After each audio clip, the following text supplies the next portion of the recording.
झारखंड आंदोलन के महानायक, झारखंड मुक्ति मोर्चा के संस्थापक एवं दिशोम गुरु स्वर्गीय शिबू सोरेन का मरणोपरांत देश के तीसरे सर्वोच्च नागरिक सम्मान पद्म भूषण से सम्मानित किए जाने पर पूरे झारखंड में खुशी की लहर है। मंगलवार को नई दिल्ली स्थित राष्ट्रपति भवन में आयोजित अलंकरण समारोह में राष्ट्रपति द्रौपदी मुर्मू ने उनकी पत्नी रूपी सोरेन को यह सम्मान प्रदान किया। शिबू सोरेन को यह सम्मान उनके सामाजिक, राजनीतिक एवं जनहितकारी योगदान के लिए दिया गया है।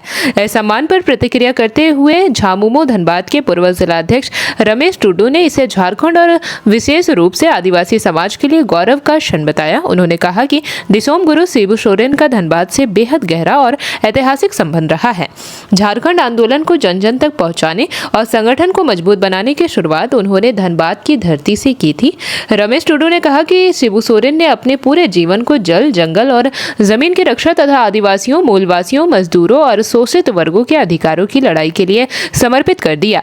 उनके संघर्ष और योगदान के कारण ही झारखंड आंदोलन को नई दिशा मिली है और अंततः अलग झारखंड राज्य का सपना साकार हो सका। उन्होंने कहा कि पद्म भूषण सम्मान निश्चित रूप से शिबू सोरेन के कार्यों का सम्मान है, लेकिन उनका योगदान इससे भी कई अधिक बड़ा है। उन्होंने केंद्र सरकार से मांग करते हुए कहा कि दिशोम गुरु शिबू सोरेन को देश के सर्वोच्च नागरिक सम्मान भारत रत्न से भी सम्मानित किया जाना है। उन्होंने केंद्र सरकार से मांग करते हुए कहा कि दिशोम गुरु शिबू सोरेन को देश के सर्वोच्च नागरिक सम्मान भारत रत्न से भी सम्मानित किया जाना चाहिए। यह न केवल उनके संघर्षों का सम्मान है, बल्कि झारखंड आंदोलन और आदिवासी समाज के प्रति देश की सच्ची श्रद्धांजलि भी होगी। रमेश टुडू ने कहा कि शिबू सोरेन ने सामाजिक न्याय, जन अधिकार और केंद्रीय अस्मिता की लड़ाई को राष्ट्रीय पहचान दिलाई। ऐसे महान जननायक को भारत रत्न प्रदान कर देश उनके योगदान को उचित सम्मान दे सकता है। पद्म भूषण सम्मान मिलने के बाद झामुमो कार्यकर्ताओं एवं समर्थकों में उत्साह का माहौल है। विभिन्न स्थानों पर मिठाइयां बांटी गई और लोगों ने इसे झारखंड के लिए गर्व का क्षण बताया। झामुमो नेताओं का मानना है कि दिशोम गुरु का संघर्ष आने वाली पीढ़ियों को हमेशा प्रेरित करता रहेगा। बहुत गर्व महसूस हो रहा है क्योंकि दिशोम गुरु शिबू सोरेन जी जब संगठन नहीं बनी थी उस समय से यह हमारे गांव तेलीपाड़ा में वो आया करते थे और यहाँ पर क्योंकि उस समय सोनो संथाल समाज चलता था, हमारा सामाजिक संगठन, और उनके जो केंद्रीय महासचिव हुआ करते थे हमारे गांव में रेंट में रहते थे।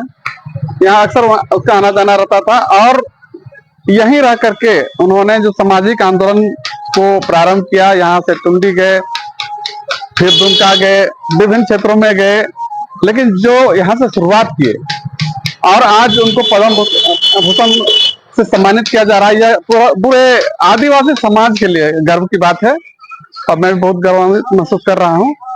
और हमारी जो इच्छा थी, हम आदिवासियों की मांग थी तो उनको भारत रत्न मिलना चाहिए था, क्योंकि वो पूरे भारतवर्ष के लिए एक तरह से समझिए आदिवासियों को जगाने का काम किया।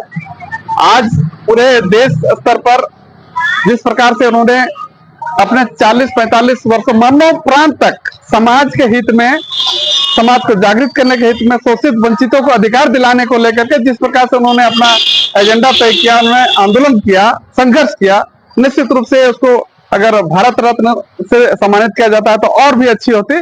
चलिए ठीक है, सरकार ने उनके सम्मान के लिए सोचा, स्वागत है, लेकिन हम मांग करते हैं भारत सरकार से कि उनको भारत रत्न से भी सम्मानित करने का पहल करे तो निश्चित रूप से एक और सम्मान बढ़ेगा। देखिए, हेमंत सोरेन जी की सरकार जब से बनी है, गुरुजी के आदर्शों पर चल करके उनको धरातल पर उनके विचारों को उतारने का उन्होंने प्रयास किया, अभी भी लगातार जारी है। क्योंकि लंबा आदिवासियों के साथ, मूलवासियों के साथ यहाँ पर अत्याचार होते रहा है, उनका अधिकार को छीना जाता रहा है, वंचित किया जाता रहा है, उनको 100% दिलाने में अभी समय लगेगा और हमारे माननीय हेमंत सोरेन जी, उनकी पूरी टीम इसमें लगी हुई है और काफी अच्छा प्रयास है, अच्छा रिजल्ट आ रहा है, जिसके चलते आज हेमंत सोरेन जी प्रचंड बहुमत के साथ सरकार चला रहे हैं और आने वाले, हमको लगता है जिस प्रकार से वो काम कर रहे हैं, आने वाले 20 दशक तक हमको लगता है कि वो रहेंगे। जेपी भारत लाइव, भारत की बात जेपी के साथ। वीडियो को लाइक करें, शेयर करें और चैनल को सब्सक्राइब करें।